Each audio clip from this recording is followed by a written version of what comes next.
Pittsburgh and good afternoon, Glasgow. Welcome to the historic signing of the Partnership Sister City Agreement between the City of Pittsburgh and the City of Glasgow. I'm Kathy Risco, the Executive Director of Sister Cities Pittsburgh, and it's my honor to introduce the team from Pittsburgh. The Honorable William Peduto, Mayor, City of Pittsburgh, City Council President Teresa Kale-Smith, Dan Gilman, Chief of Staff to Mayor Peduto, Grant Irvin, Chief Resilience Officer, City of Pittsburgh, Ray Gastile, Director of the Remaking Cities Institute at Carnegie Mellon University, Jim Wolf, Chair of Sister Cities Pittsburgh, and Ken Thompson, who's been a volunteer and champion of this effort. I now turn it over to Joe Brady, Policy Leader's Office, Glasgow City Council, to introduce the Glasgow team. Joe? Hi, and welcome everybody from Glasgow. I'd just like to acknowledge we're accompanied by some members of the press who have been incredibly supportive of this, but also some wider stakeholders whom I think have been testament to the long-standing relationship between Pittsburgh and Glasgow. So we will be joined by Jamie Cook, who's Head of Policy at RSA Scotland, and Pete Seaman and Dr. Russell Jones, who are Public Health Programme Managers at Glasgow Centre for Population Health. Going to Team Glasgow, we have two Duncans, Duncan Booker, who's our COP26 Stakeholder Manager, and Duncan Dornan, who's Head of Museums and Collections at Glasgow Light. We have other policy team members, Kirsten McAlpine, who's the Senior Advisor to the Leader, my colleague Jerry Braden, also Colin McKenzie from our comms team, and last but not kind of least, David McDonald, our Deputy Leader, and of course Susan Aitken, Leader of the Council, who will say some initial welcoming remarks.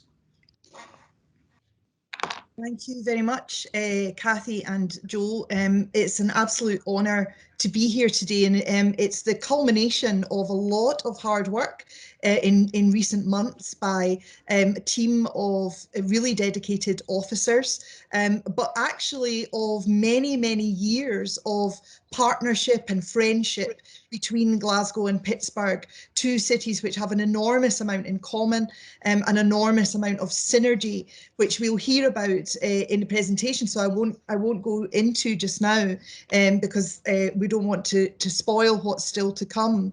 But I would just like to say that this is now being made official, it's being made formal, and that's something quite special for Glasgow. Although we have a long history of international collaboration as a city, it has been very much through a civic route. Our twinning city arrangements, which are very common across the UK, are generally focused on civic exchange.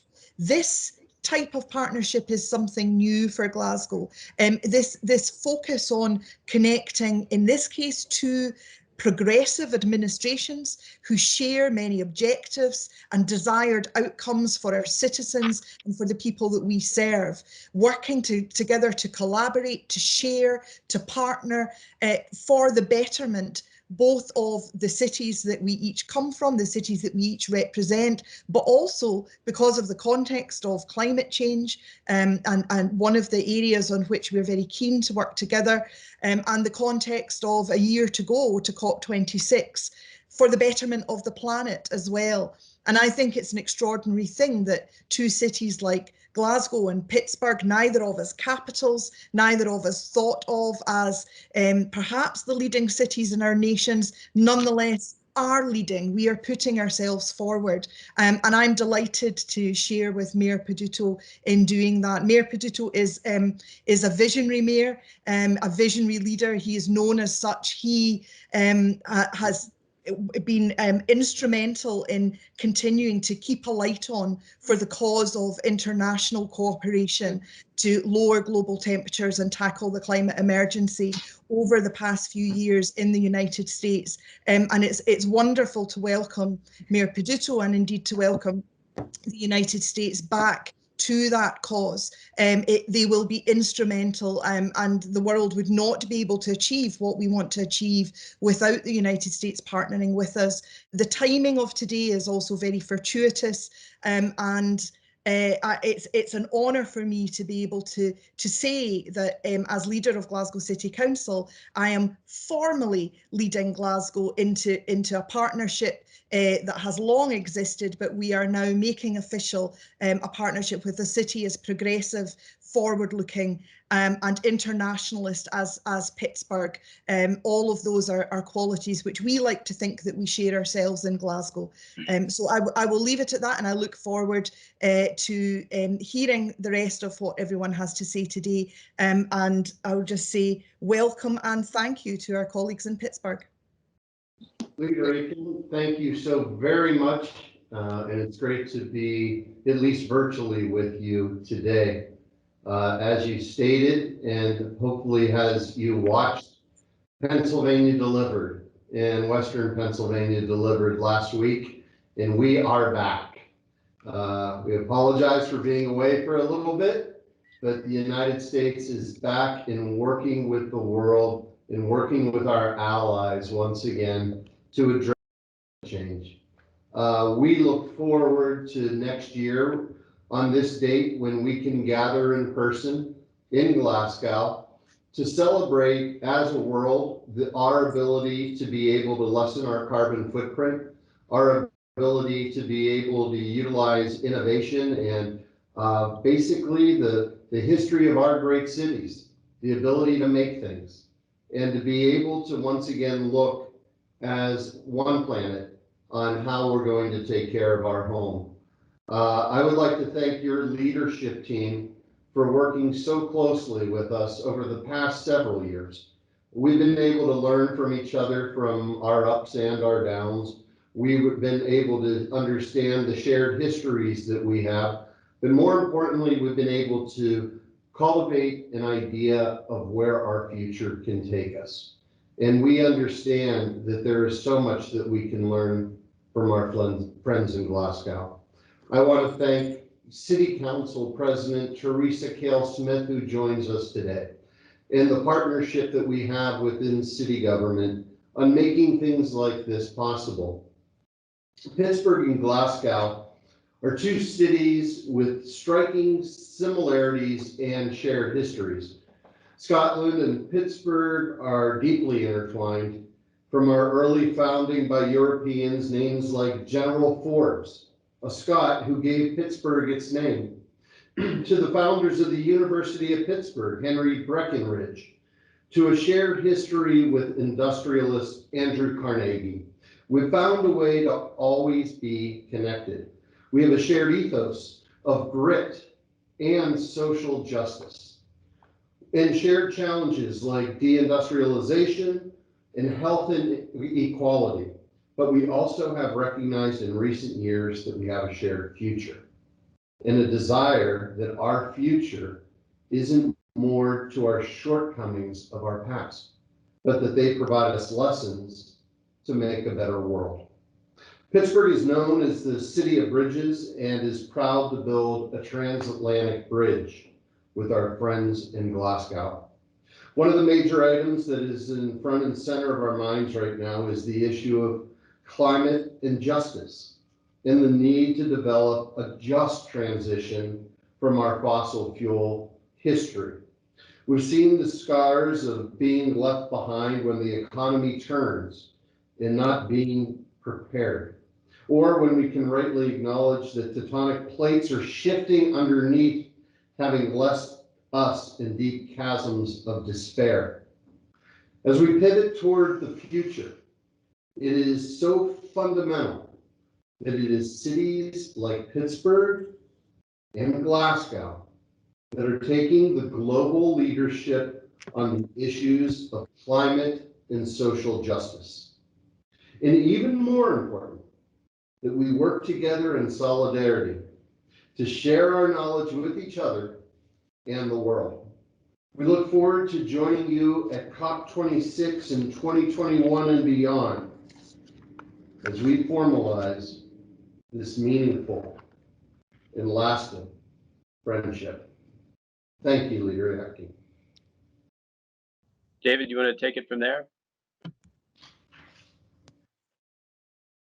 Thank you, Grant. Thank you to the leader, and Mr. Mayor, thank you, Council President, colleagues and friends. It's a real pleasure for me to have the opportunity to join you for this historic signing ceremony, to have the chance along with Grant to take you through some of the history and the relationship between Glasgow and Pittsburgh.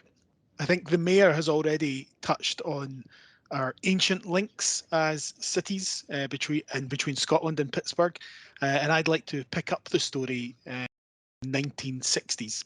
So the next slide, please. The images on the screen here come from 1961, and I think that's when we can really track our beginnings of our modern friendship and partnership between Glasgow and Pittsburgh.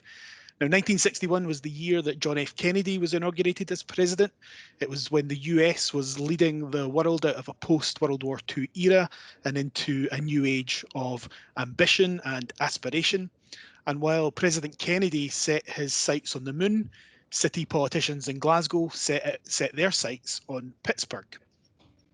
The images here are from the Scottish planning mission to the United States. It was a study visit that aimed to help Glasgow to shed its image as a blue-collar city of heavy industry and of red politics into a new model economy.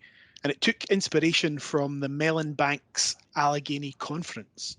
And the rallying call of Glasgow politicians in those days was, "What's good for business would be good for Glasgow." It turned out that what was good for business was a giant freeway or motorway that ripped the heart out of our main city, and that by the 1980s, the policies that were developed at that planning mission, together with the impacts of deindustrialization, left Glasgow as the sick man of Europe. The Centre for Population Health here in Glasgow described that period of our history as creating an alienated underclass of islands of prosperity surrounded by a sea of despair in which basic human and urban needs were neglected. But we should say that it's not all bad in terms of our learning from Pittsburgh. And I'm going to hand over to Grant, who will talk through the next slide, which talks about how together we have, as cities, remade our cities in common. Thanks, David. So the history, as we've noted, is deep and rich between our two cities, but the modern history really kind of picks up with some of the leadership of Don Carter and David Lewis, who led the creation of the Remaking Cities Institute, which was one of the after effects from the visit of Prince Charles back in 1988. And it was tours through the Monongahela River Valley and through the city of Pittsburgh where post-industrial cities first started to recognize the challenges that they were facing with deindustrialization. That history has continued to this day through our partnership through initiatives like the 100 Resilient Cities program, the Robert Wood Johnson Foundation, and the Eco District Summit, which we recently hosted in 2019 here in Pittsburgh. It's around these common causes of urban regeneration, both in terms of the places that we call home, but also the people that make those places. Next slide. And similarly, 1988 is therefore a hugely important year in Glasgow's regeneration. It was the year where Glasgow had been able to deliver on its vision of a cultural-led regeneration. We hosted the Garden Festival. We had the opportunity through that historic occasion to start to revitalise our riverfront, and it led to the creation of, for the naming of Glasgow in 1990 as the European Capital of Culture. And these pivotal years in Glasgow's story have helped to cement our reputation now as the cultural powerhouse of Scotland. It can't be underestimated just how much those events helped to catapult Glasgow's international reputation and how we have continued that work ever since. And just last year, Glasgow's cultural strength was noted by the European Commission, who named Glasgow as the UK's leading creative city ahead of London, Bristol, Brighton, and Manchester. That history has continued to grow even closer. Just some personal reflections that it's not just two cities connecting, but it's friendships that are being born through the relationship between these cities. And this time I'd like to acknowledge Dr. Ken Thompson and who has been a close confidant of our Resilient Pittsburgh program, and Duncan and Ray Gaskell, who now leads the program at Carnegie Mellon for the Remaking Cities Institute. And that relationship really started to cement itself, actually, for me personally, in a meeting with the 100 Resilient Cities partnership in Mexico City, where I met your first chief resilience officer, and we started to have a conversation about how our two cities were so similar. And that relationship has only continued to grow closer and closer in the ensuing years. Next slide.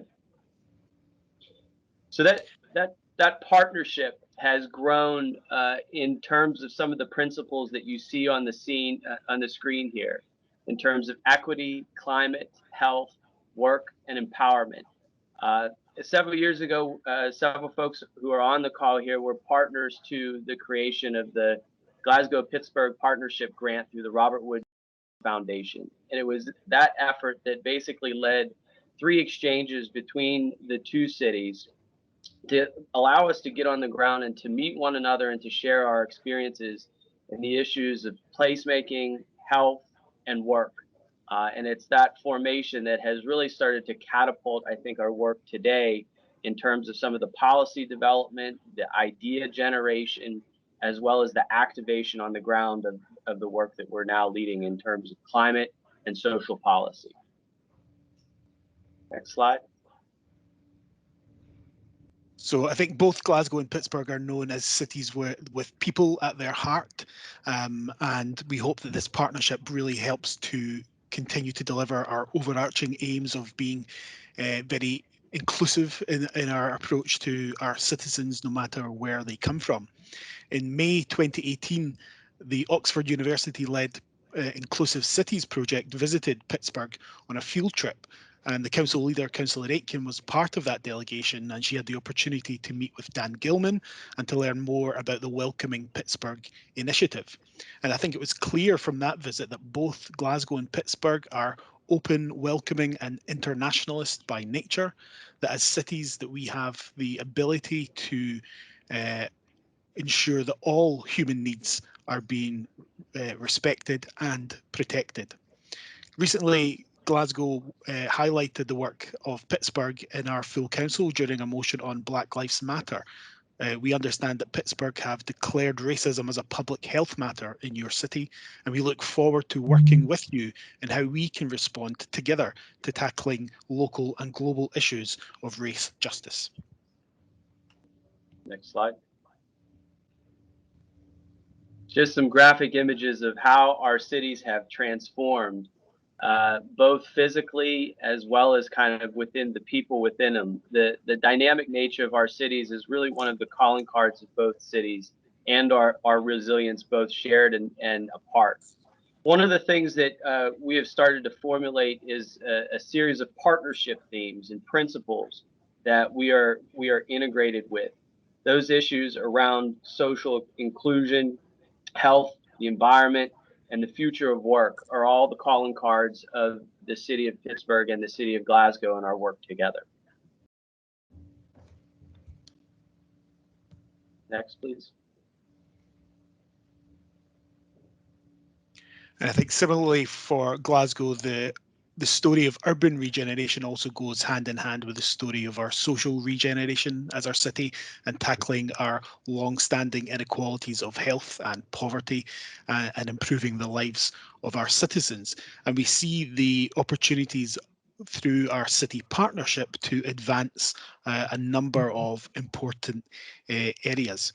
In particular on city resilience, on tackling climate emergency, on spatial planning, on placemaking, on public health, including food equity, on inclusive growth and the future of our economies, and of course, the further engagement of our citizens.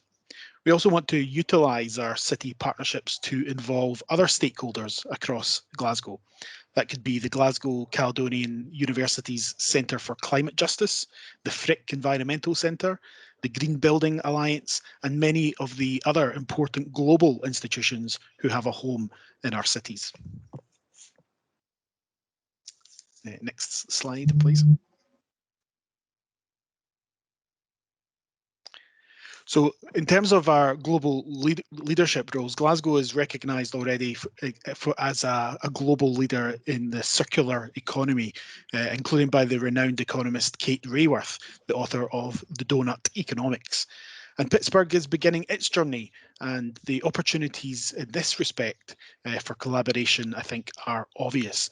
Both cities are aiming to participate jointly in the Donut Economics Action Lab, and it allows us to work with our long-standing partners and stakeholders, including the RSA, who will be key to help us in our collaboration and also in our policy development. I'm also very taken with the Mayor's words about building that transatlantic bridge. We very much hope that the journey across that bridge will be an opportunity for us to share further progressive policies and city innovation that can help to deliver better cities and better opportunities for our citizens. Next slide, please. Next slide. So one of the calling cards of both cities is that we're joiner cities. We're happy to come to the party and not just bring ourselves, but bring our great ideas. One of the things that has been really a hallmark of the Pittsburgh-Glasgow relationship has been our ability to integrate with other city networks, not just be participants, but also be leaders in those networks. So this slide basically demonstrates some of the partnerships that we have formulated, such as C40 Cities, the RSA has been mentioned, the Urban Transition Alliance, which we recently welcomed Glasgow as a member, which is a group of cities working on the issues of climate change that all share a post-industrial past, as well as our partnerships with ICLE, common signatories of the Milan Urban Food Compact, and most notably recently here in Pittsburgh, our partnership with the Mayors for Guaranteed Income, a 10-city pilot program that is working on the advancements of a guaranteed income program. Interesting to note that the RSA was one of the first kind of voices in introducing us to the concepts of universal basic income, and learning from the work being done across Scotland and in Glasgow has helped give us not just the ability to integrate in concepts like that, but also the confidence to be at the table and voicing kind of ideas about how to advance a more just and equitable society. Next slide. And I think while there's many ways that we can demonstrate our shared aims and our priorities, I think both the mayor and the leader have done that for us through their social media accounts in quite a helpful way.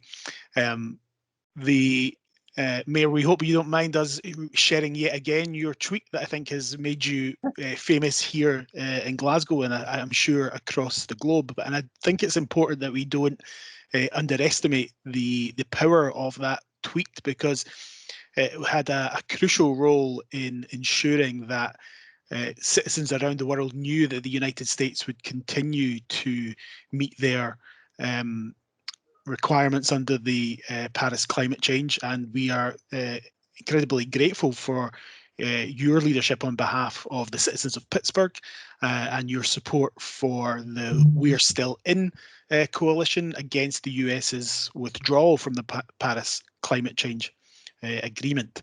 And hopefully, as you can see from the Glasgow Council leader's own recent tweet, everyone here in Glasgow welcomes the commitment of the incoming Biden-Harris administration to rejoining the climate agreement and to restoring America's leadership on major global issues. And we indeed look forward to welcoming the president-elect and other world leaders to Glasgow next year for COP26. And that takes us to, I think, our final slide, which is one of the main reasons, of course, for our partnership. And the reason we wanted to have this signing ceremony now was to ensure that this could be part of Glasgow's year-to-go countdown to COP26. As well as welcoming world leaders and heads of state next year, Glasgow is opening the doors to city leaders from around the globe. Pittsburgh, not only as a partner city of Glasgow, but also as a front-runner city in the race to zero, will be one of our key partners in ensuring that the urban voice is heard loud and clearly during COP next year. So we look forward to welcoming you, Mayor, and your team from Pittsburgh and all of your colleagues from across the US to Glasgow next year to further our shared goals, to develop our partnership, and of course to have an in-person signing ceremony to celebrate our new city partnership. Hopefully, with the technology's assistance, we'll now be able to play 2 short videos from both Pittsburgh and Glasgow that speaks a little bit about both of our cities and gives you a flavour of what you can expect in Glasgow next year.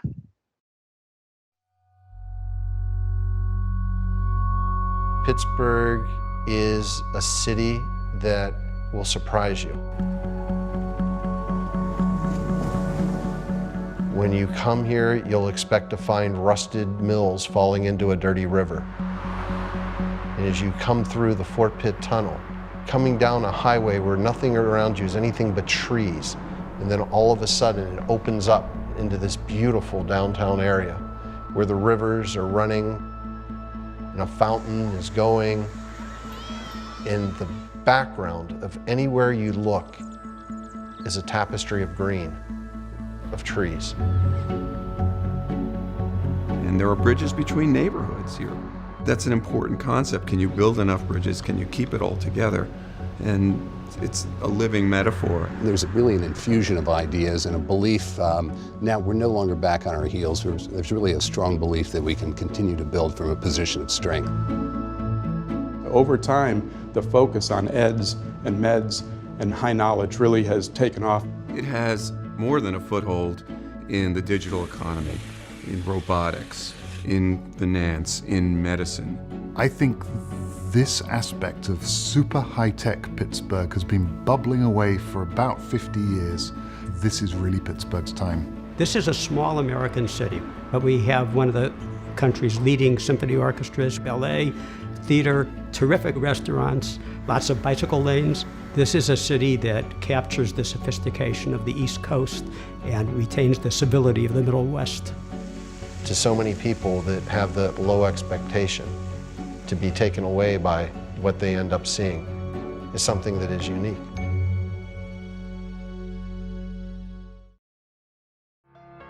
Glasgow is a city transformed, a city which continues to embrace change as it rises to the challenges of its past. A cradle of the Industrial Revolution, Glasgow's geography and proximity to natural resources turned a small port city on the banks of the River Clyde into the workshop of the world, building the ships and machinery which enabled an empire. The demise of our shipyards and factories in the last century heralded a turbulent period of deindustrialisation, depopulation and decline. But Glasgow endured and has re-emerged as a vibrant, outward-looking city, playing its part on the international stage. Whether it's for hospitality, culture, sport, our skills and knowledge base, or our gift for scientific and technological innovation, the world knows about Glasgow again. As we continue our transition into a more sustainable city, Glasgow draws on its spirit of innovation and social justice to drive our efforts to overcome the legacies of our recent post-industrial past and to build better lives and better places for all of our citizens. And now, as host to the UN Climate Change Summit, COP26, we have an opportunity of global significance to promote and accelerate that transition to carbon neutrality, to build a cleaner, greener and fairer future. Carbon reduction and sustainability really are the issues of our times. Glasgow can show the world we are becoming the city of our times, on the issues of our times.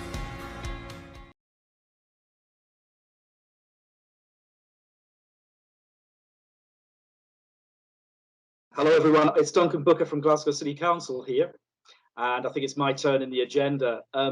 Good afternoon to colleagues and friends from Glasgow, and a special good morning, America, to Mr. Mayor Peduto and to our friends and colleagues from your city administration and from the wider city of Pittsburgh. It's a huge privilege to be part of this unfolding of a new and extraordinary chapter in the history of our cities, and those 2 videos give you an idea of that unfolding narrative from the twin titans of the industrial age, the green, clean places that are welcoming, inclusive and just that we're looking to build here today. I've been very fortunate in having engaged in our transatlantic urban policy conversation since the early 2000s. And I've been able to visit your fantastic city on a couple of occasions. I've even been to the ballpark and seen Pittsburgh Pirates win a victory over their opponents, something which I understand is not the most common occurrence for the supporters in Pittsburgh. We know, in the light of what we've just been talking about, that COP26 now is going to be even more significant for our cities and for the planet as we look to recover from the COVID crisis, which we had not foreseen, to address once more the climate emergency, which we already knew to be looming upon us. And one of the good things that adds even further traction to that in Glasgow next year is that the two host nations, the UK and Italy, will also be chairing the G7 and G20 summits next year. But with that having been said, the key narrative for ourselves as a host city, in the words of our leader, Councillor Aitken, is that whilst nation states make pledges, or sometimes, I'm afraid to say, fail to agree all that much, it is cities which are delivering on the promise of a low carbon and climate resilient future, perhaps no more so than in these last few years in the United States, where a city like Pittsburgh and states like California have kept the flickering candle of the hope of the Paris Agreement alive. Coming over to the other side of the Atlantic here, we see that the UK has a target year to achieve carbon neutrality of 2045. That's set earlier for Scotland to 2040. And Glasgow, through our climate emergency declaration, has set sail on a carbon neutrality target year of 2030, showing that Glasgow's achievements will once more be Scotland's success. And we therefore want to make common cause with other cities and city networks around the world, many of which have already been mentioned by Grant in the presentation. These are the degrees of solidarity that we bring as we put a common shoulder to the wheel of our existing ambitions through COP26. The formal position for COP, I can tell you at the moment, is that the United Nations and the host UK government are planning for an in-person event, because that's what partners throughout the world have said they want. But we are, of course, mindful of the need to test other scenarios, given the developing COVID pandemic situation. But we would hope especially to be able to welcome the world, and especially its cities, to Glasgow in November next year. At the very minimum, we would like to see almost 200 world leaders come here to Glasgow to sign a planet-saving agreement and to help us make on a global basis the passage, that just transition of which we've all been speaking. The ordinary running of a COP would have a blue zone and a green zone, but we're also looking in the city to activate our own assets, principally the city chambers, the heart of city government here in Glasgow, which we've already welcomed some of our friends from Pittsburgh to over these many years. So there are opportunities once more for Councillor Aitken and the city government to welcome other cities and city mayors, such as yourselves, and friends from the United States and elsewhere, to ensure that we can make common cause and cities lead the world to that safer and more just future. And at the heart of the second and key message that Glasgow is putting out to the world as host city for COP26 is that sustainability and social justice must go together. Locally, for our most vulnerable communities who need to see well-paid green jobs for their children, affordable warmth, and a higher urban quality of life through sustainability, but globally too for the planet, acknowledging especially Glasgow's own implication in the British Empire and what's that's done for other people's maps in Africa and the Middle East. And we'll be looking especially to work with other cities, because we know that this is an urban policy making issue for ourselves, and one on which once more we can assert leadership across the planet. Lest all of this sounds like it's about large organizations talking one to the other, it is, of course, above all else, about our people in their diverse communities across Glasgow and across Pittsburgh. And I know that we join with you once more when we talk about our key city motto, People Make Glasgow, which is not just a marketing campaign, it is a truth about who we think we are. And people make Glasgow welcoming, people make Glasgow just, people make Glasgow green. And I know that's something that resonates with our friends in Pittsburgh.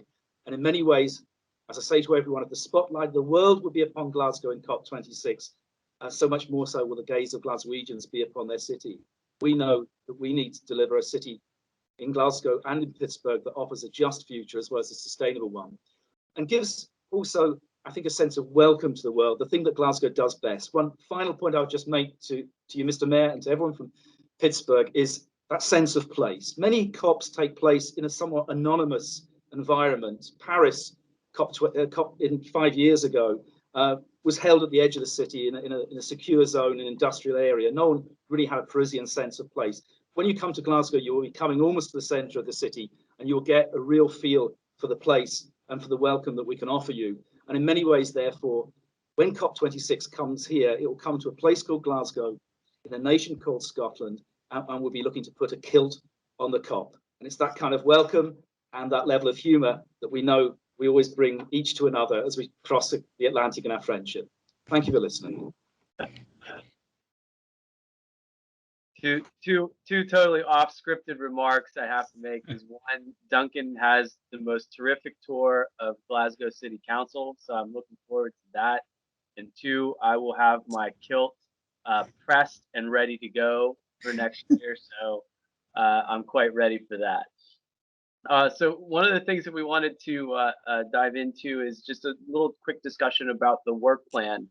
And what I'll do is frame it a bit, and then Joe's going to dive into some of the details with regards to the matrix that he's been working on. And it's key for us to note that while our history is deep and rooted, we cannot afford to be nostalgic. As previously noted, the partnership builds on 2 decades of collaboration. One of the key aspects of this has been forging our city's resilience. Both cities recognize that we're on the brink of the 4th Industrial Revolution, and until COVID-19, much of this was speculative. Combined with the climate and ecological emergencies, we now know the urgency of this. And during the lockdown, we began to discuss this intensely, building on our shared priorities of health, sustainability, and the future of work. We began discussing our city's strengths in these areas and also needs.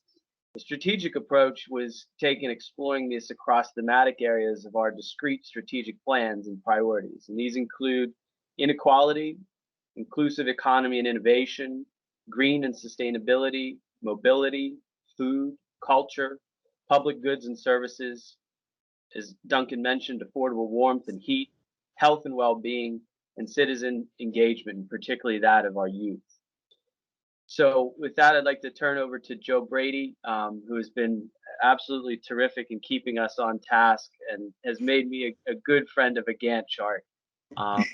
So Joe, I'll turn it over to you from there. Thank you very much. I am known for my love of a Gantt chart and even log frames, but if you bear with me, we'll have no visuals and we'll try and keep away from that.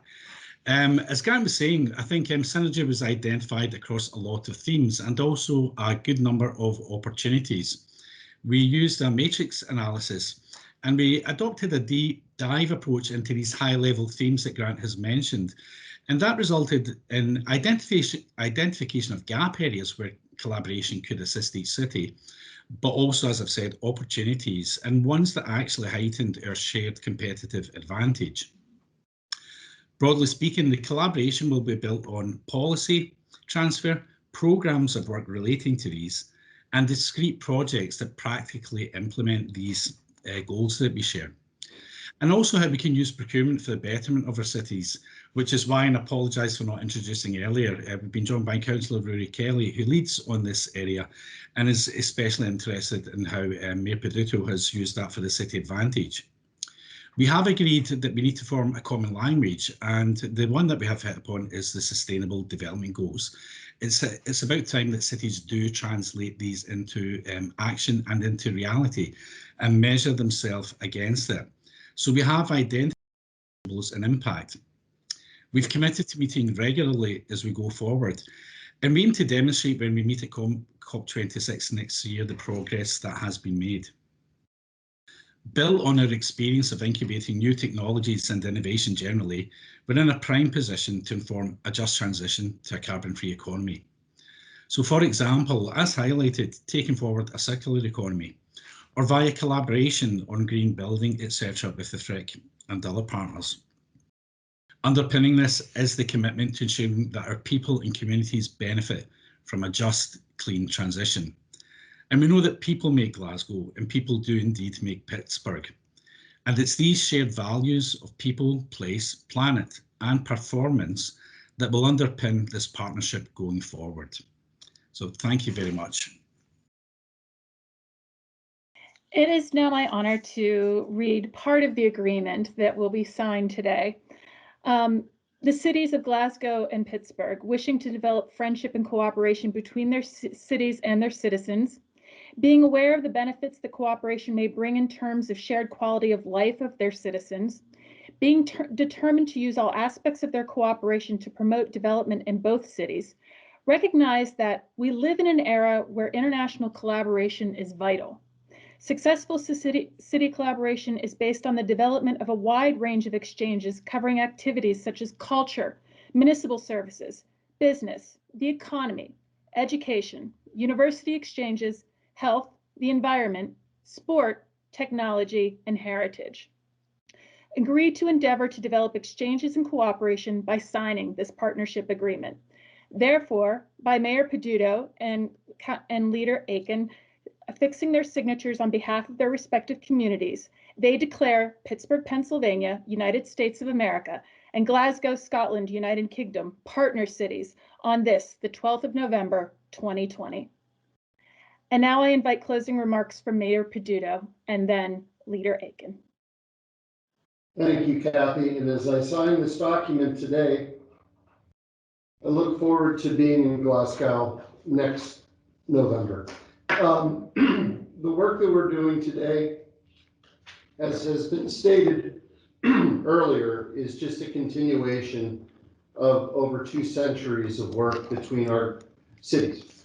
And it is that continuation and understanding of the shared history that we have faced, especially as we look at the past 30 years.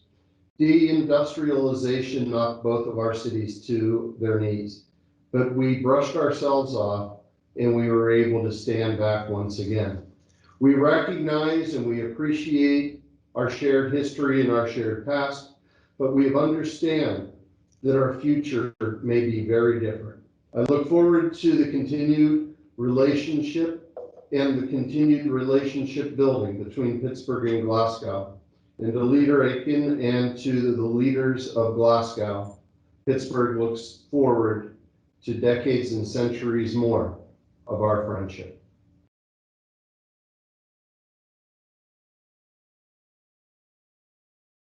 Thank you, Mayor Peduto, and thank you everyone for your contributions to this historic occasion.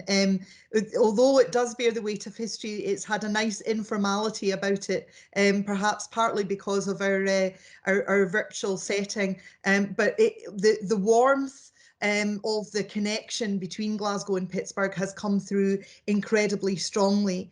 And although, Mayor Peduto, it is not my place albeit as the leader of the host city for COP26, really to formally invite people to attend COP26, and I'm pretty sure you'll come anyway.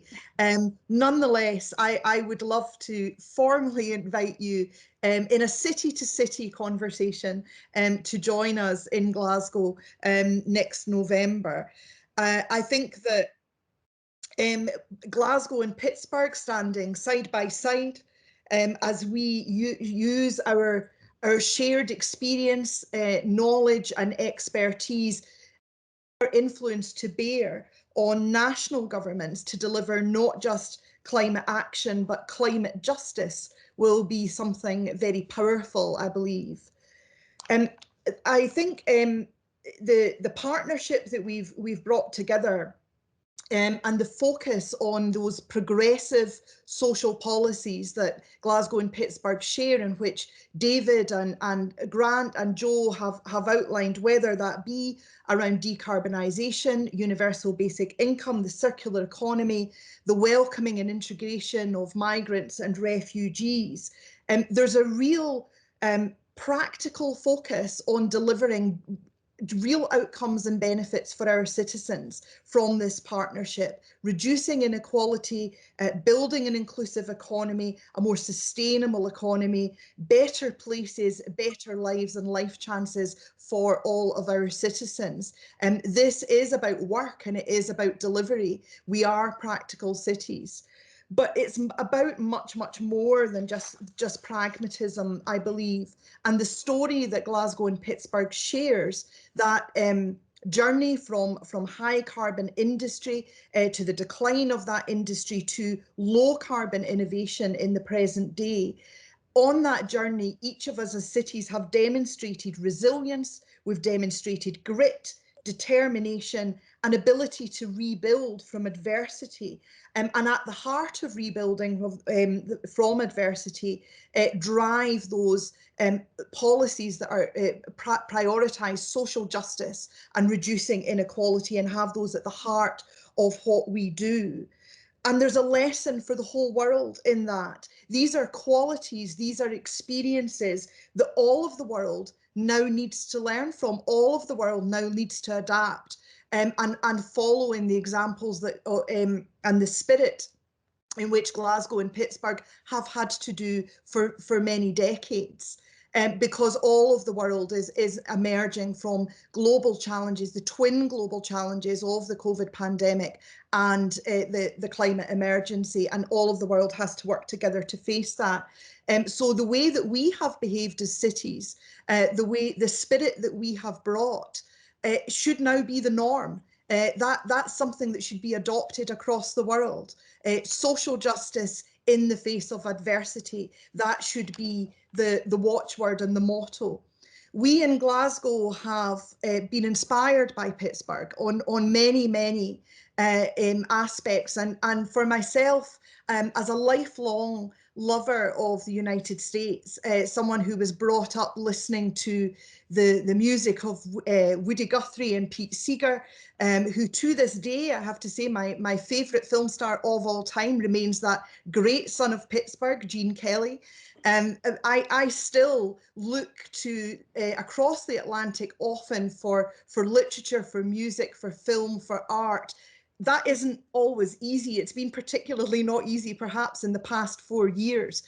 So it's an enormous moment of personal pride for me to be able to link with such a progressive city in the United States, and to be able to say to people in Glasgow and Scotland that my lifelong love of the spirit that Pittsburgh represents in America can be shared across Scotland, and that the United States and so many cities in the United States are friends and allies and people from whom we can draw inspiration.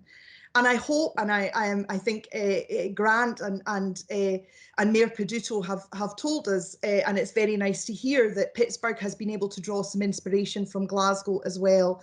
Put those two things together, and that's double the inspiration for the rest of the world, particularly as we go into COP26 and to other cities worldwide about what can be achieved and what that focus on delivery can be.